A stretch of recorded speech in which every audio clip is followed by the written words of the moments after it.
跟着季节开运好路，好运快来坏运跑路，有时不用波比波比波比波比不是怪，都的笑容都比你的假。你的灵感太过派来 get 灵，季节呀西呀地。What's good？ 全球乡亲安安 ，Welcome back to 所长开讲。所长你好啊！大家好。所长开讲是一档探讨开运哲学、宗教民俗的 podcast 节目。我是你们的 host 小蛙 Frank 蛙。我是灵根吉基的所长王伯钧，灵魂的灵，树根的根，带来双倍吉祥的吉基。接下来的时间就有最有料的主持人小蛙和我一起陪伴大家，来一场水曜日的脑内微革命。OK， 所长 I got a big one for you。想象一下，整个宇宙现在正走向末日，你眼前的天际线已经完全被那种无边无际的狂暴的深海给彻底吞噬了。然后有一群名叫卡拉 K 亚的残暴阿修罗，他们找到了一个几乎无解的游击战术。白天躲进几万尺的汪洋深海里当缩头乌龟，到了夜晚才爬出海面去疯狂屠杀手无寸铁的人类。这种战术在神话设定里真的很无赖耶，真的超无赖。这时候，那些平时高高在上、拥有神兵利器，而且自带天赋异禀的天神们，包含那个众神之王因铎罗在内，全都在岸边焦急地来回踱步。他们拿着片海完全没辙，雷电劈不穿深海，神圣法宝在浩瀚的海洋面前，简直就像玩具一样。就算去请示最高阶的宇宙主神三本柱，也完全无解。听上去这的确是个死局耶。就在这个时候，我们今天的主角登场了。他没有华丽的铠甲，也没有三头六臂，他只是一个身材矮矮胖胖、蓄着粗糙雷鬼头的苦行僧。神明们一筹谋展，我们的主角则是平静地走到海岸边，伸手捧起一汪海水，接着仰其头，将那足以淹没整个世界的汪洋大海一饮而尽。哦 Agastya， 头山仙人阿加斯陀。没错，就是 Agastya。在神话故事里， Agastya 仰头喝海，短短几分钟内，滔天巨浪直接化为漩涡，涌入他的体内，海床瞬间干涸。那些原本躲在海底沾沾自喜的阿修罗，这下全像退潮后没穿裤子的人一样，赤裸裸地瘫在烂泥上。Agastya 明明是凡人，却可以与三本柱比肩，说他是最强凡人也不过分吧。如果你在生活中也常看着那些含着金汤匙出生的富二代，或是那些年少得志的天才，觉得这个世界的阶级和天赋壁垒根本无法跨越，甚至产生了想要躺平的念头，那这集节目真的就是为你准备的。哦，怎么说？因为 Agastya 的故事本质上就是在解答一个连神明都搞不定的绝境，一位没有超能力、没有特殊背景的凡人，到底凭什么强势登顶拯救世界？要回答这个问题，我们必须从 Agastya 的故事中先提取一个最核心的关键字，那就是 tapas， 也就是我们常听到的苦行。 Tapas 听起来好像西班牙下酒菜。确实，苦行跟西班牙下酒菜是同音，都叫 tapas， 但我们讲苦行，绝对不是那种在漫画里看到的坐在钉床上的自虐，或是那种枯燥无味面壁思过。哦，不是那样吗？完全不是。Agastya 的故事试图传达的苦行讯息，是在探讨一个凡人如何透过一套底层逻辑去抗衡那些所谓的血统和天赋。哦，这等于是直接扯下了力量阶级制度的遮羞布诶。你看岸边那些天神因陀罗，他们的力量来自血统，是宇宙赋予的特权，也就是我们俗称的天生赢家。但阿加斯特走过去，一句话都没说，直接把海给喝干。这就像是整间公司的副总裁们看着伺服器全面崩溃，一群人在旁边急得跳脚，互推责任。这个比喻很生动。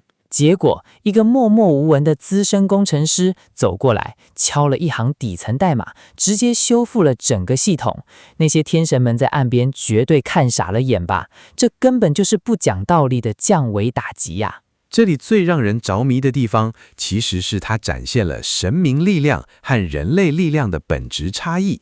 神明们依赖的是外在的工具和权限，但是 Agastya 他依赖的是自身内部的运算能力，也就是苦行 tapas 那种不断累积的内在能量。了解，当所有外在资源都失效，只有你内在积累的能量能发挥作用。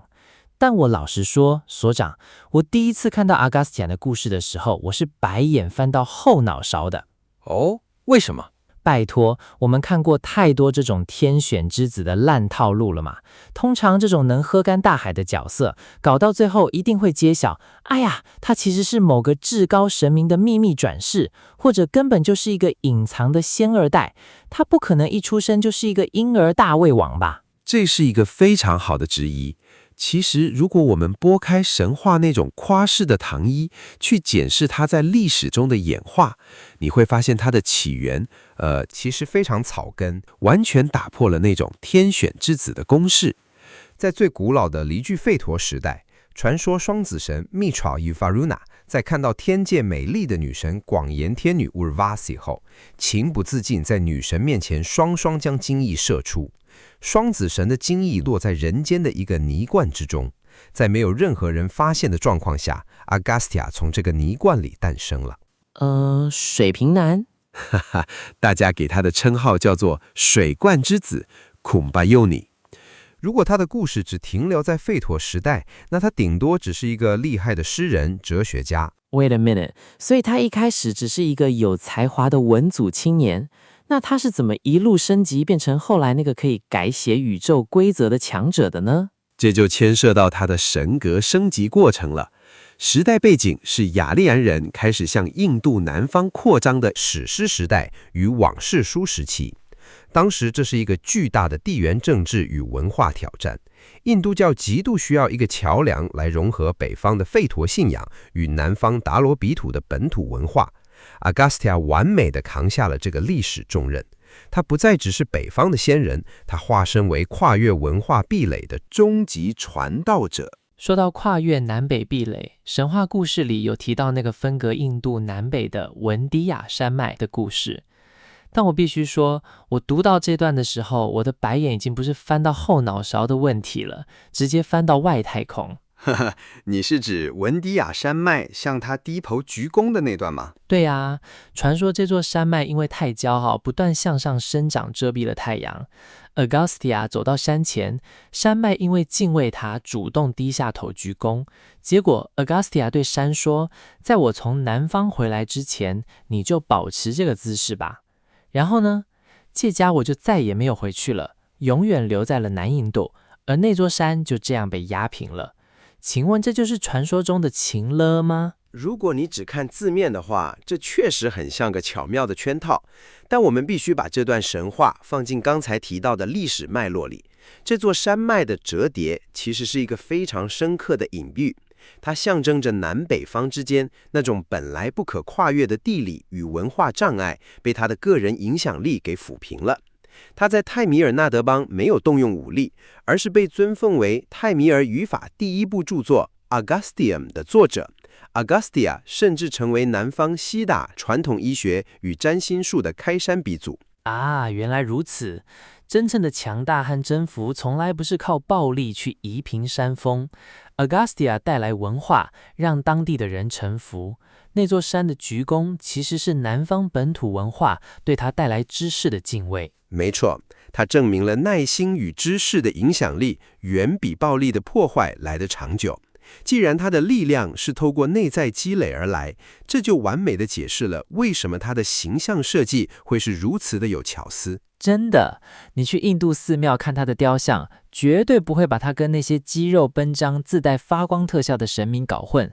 他主打一个极度低调，甚至有点像流浪汉的 homeless chic， 穿着简单的布裙 dhoti， 挂着粗糙的菩提子念珠 Rudraksha。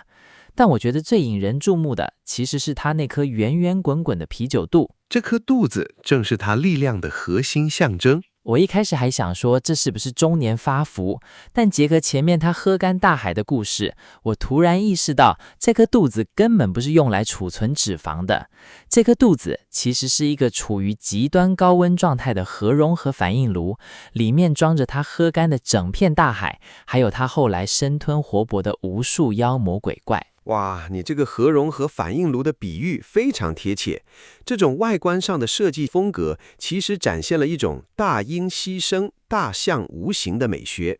极致的内敛力量，往往就隐藏在最不起眼的凡人躯壳之中。因为这颗肚子，让他看上去就像随处可见的印度矮胖男子。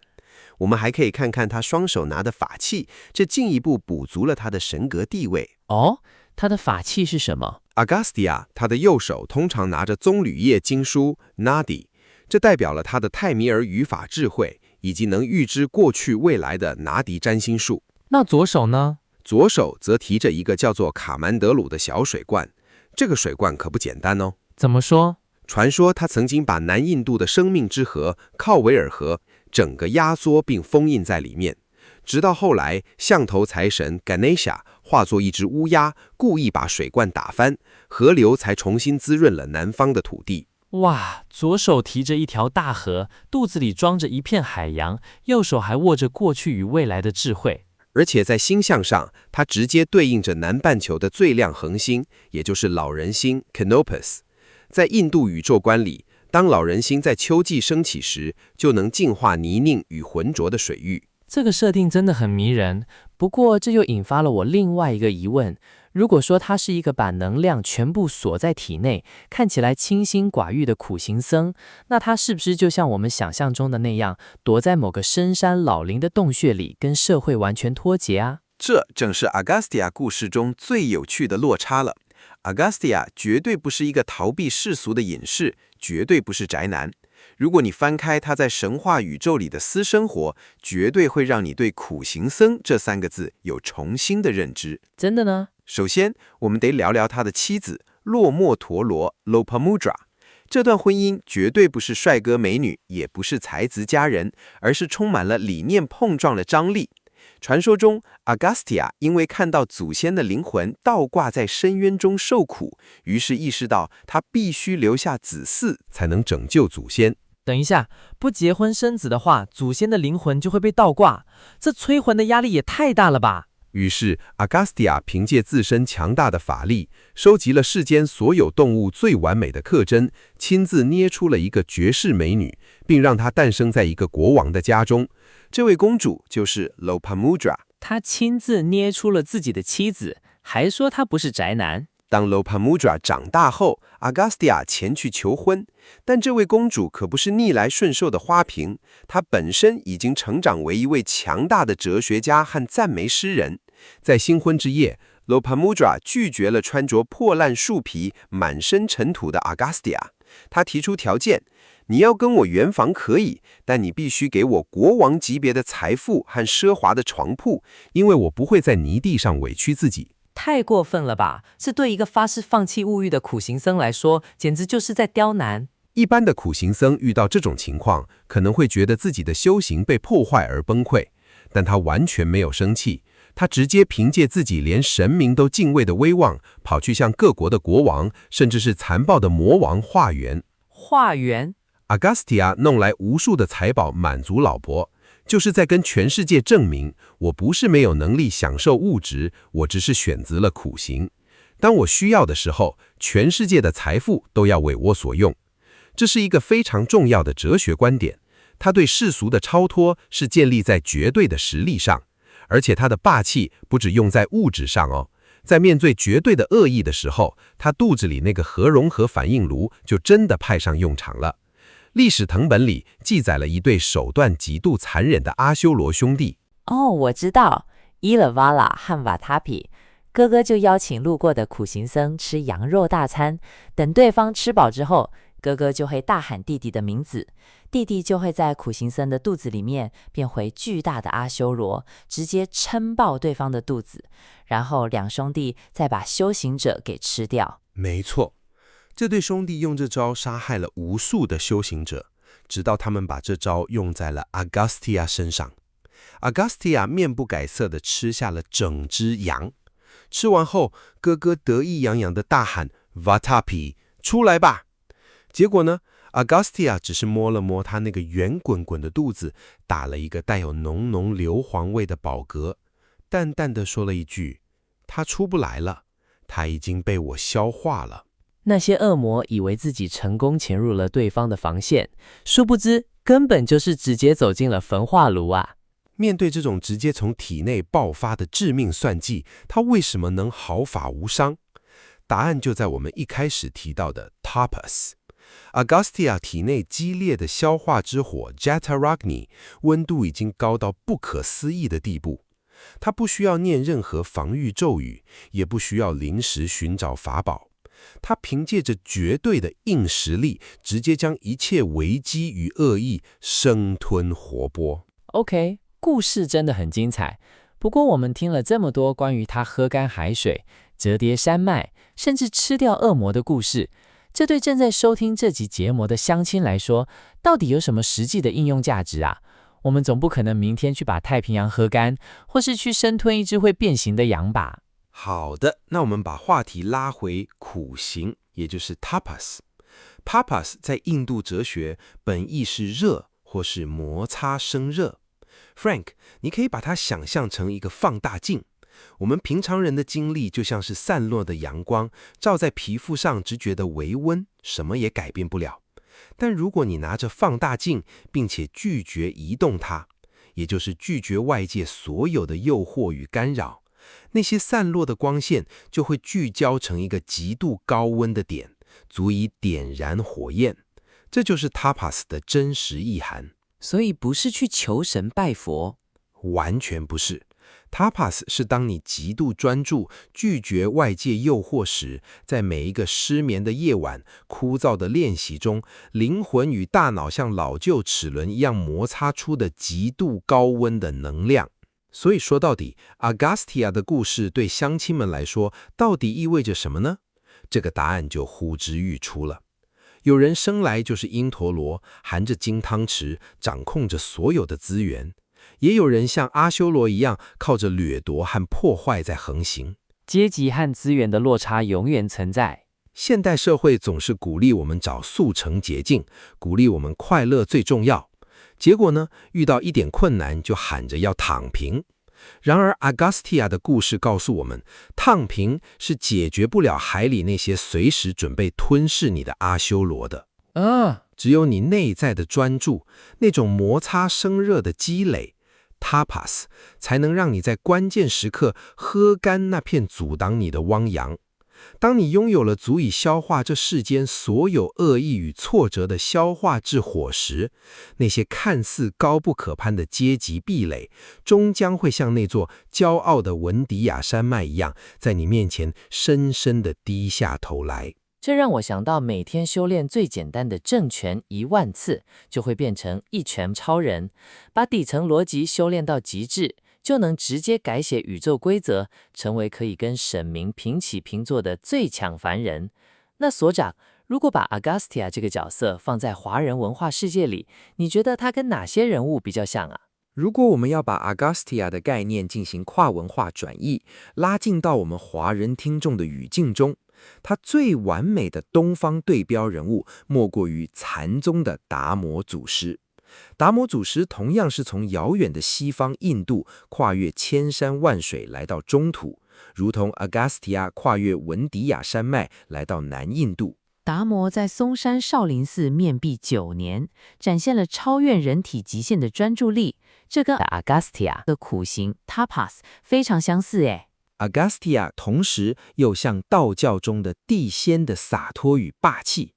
地仙不屑于天庭的官僚体系，他们凭借着自身的内丹修炼，在人间逍遥，却拥有连玉皇大帝都要忌惮3分的实力。做个不恰当的比喻， Agastya 就是印度神话里的终极地仙，他用人类的肉身之躯修炼出了让整个神族都要低头的底层能量。所讲，我们今天从残暴阿修罗卡拉凯亚在海里打游击讲起，介绍了喝干海水的阿加斯提亚，他的能力、外观与妻子，还在我们熟悉文化中找到可以跟他类比的人物，真的非常精彩。小瓦，Agastya 最核心的哲学概念 Tapas， 我认为对现代人非常重要。最后，我想留下一个问题给大家思考看看。来了，所长的大灾问要来了。Tapas 是透过摩擦生热来产生的底层能量，但是我们现代人的生活里，我们是不是太习惯去除摩擦了？我们永远在追求最无痛的解法，待在最舒服的同温层。但或许这种你感觉到不舒服的摩擦，会不会正是产生你专属的消化之火的唯一途径呢？现在正在听节目的你，是否正在逃避生命中的某一场摩擦呢？如果你选择正面迎击它，你又能喝干哪一片汪洋大海？哇哦，今天谢谢所长的分享，又是收获满满的一个晚上。我的荣幸。同时感谢全球乡亲的收听，谢谢你们的按赞、留言、分享。接下来我们把时间交给星海加纳 Akaksha， 由他为我们带来宇宙能量气象周报。Peace out。阳光太强，墙角太响，暖气整个八公 ，Oh my God，barbecue 了。黑板上的倒数计时，心情有够复杂，趁现在说出内心深处的话。大家好，我是Akaksha，为您播报2026年6月7号到6月13号的宇宙能量气象周报。我们现在正处于芒种这个节气的强烈影响中，大自然里充满了忙碌、播种以及准备收成的活跃能量。同时，这周进入了2026年的第24周，灵数是6。芒种的忙碌遇上了代表着和谐、疗愈与爱的灵数6，这代表着这周虽然外在环境有很多事情需要你去处理，但宇宙希望你在忙碌之中千万不要忘记照顾自己的内心。这是一个非常适合在冲刺与休息之间寻找完美平衡的时刻哦。接下来为您揭晓本周的灵根吉吉开运色，本周抽到的是蓝绿色。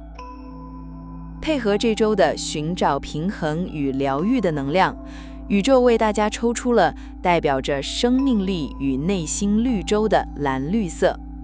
这是一个属于平稳安泰的疗愈运势。蓝绿色的专属诗签说：平沙万里寻绿洲，清泉一脉解千愁，和风浮动心波静，百事随缘自悠悠。伊卡莎要特别神谕提醒，这周的你如果在生活或工作上感到了一丝丝的焦虑，请想象自己是一片宽广的蓝绿色湖泊。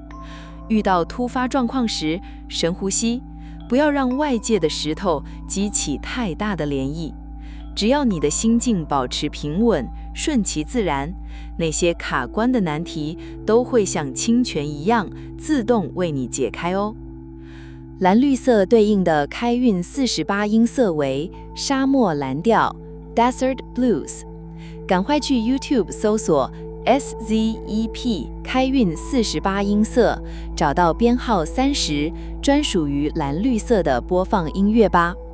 这是整整1个小时的纯音乐，非常适合你在开车通勤、专心工作，或是放在店里当作背景音乐来播放，让沙漠蓝调那种旷野辽阔而且充满疗愈感的音波，帮你好好净化这周的空间磁场，在忙碌的生活中帮你找回内心的绿洲，把和谐与平静的好运通通吸引过来哦。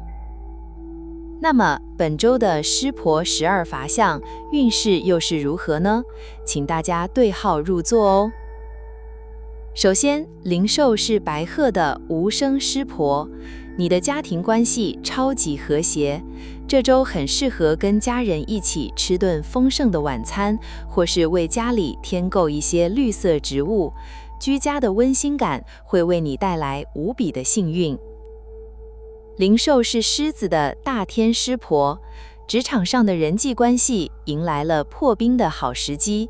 如果有之前稍微卡住的合作案，这周用柔软体贴的态度去沟通，绝对能顺利拿下哦。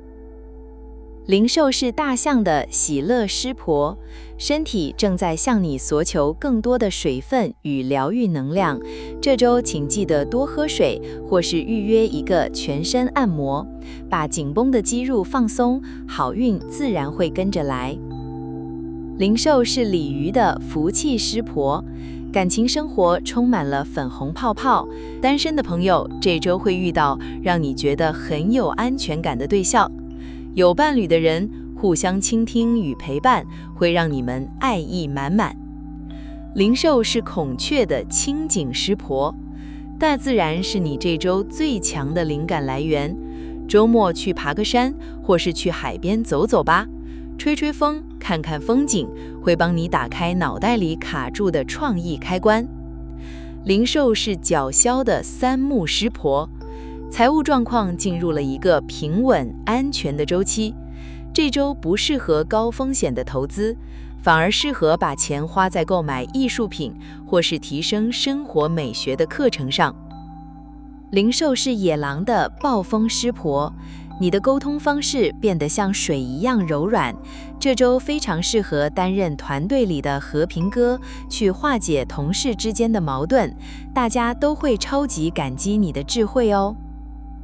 灵兽是黑犬的恐怖师婆，社交生活不需要太过用力，比起大型聚会，这周的你更适合和3-2知心好友找间安静的咖啡厅，聊聊内心深处的悄悄话。灵兽是流牛的兽主师婆，学习的心态变得非常放松，这周不要给自己太大的压力，去学点像是陶艺、花艺这种能让心静下来的才艺，会为你带来很大的成就感。灵兽是山羊的山主师婆，这周请尽情享受慢活的步调，工作上的进度稍微放缓一点也没关系，给自己足够的休息时间，是为了接下来走更长远的路哦。灵兽是乌鸦的始祖师婆，你的直觉与同理心双双满格，这周你会成为很多人的心灵导师，大方给予别人安慰与建议吧，这些善意最终都会回到你身上。最后，灵兽是龙王的银河师婆，一马心动，但这次是一趟疗愈之旅，赶快去安排一场与水有关的旅行吧，不管是去泡温泉还是去湖边露营，都会让你获得满满的能量。以上就是本周的宇宙能量气象周报的全部内容。气象本无常，有备则无患。掌握宇宙能量脉动，创造自己的精彩每一周。我是 Ikaksha， 我们下周见。我们的传奇，灵感 power。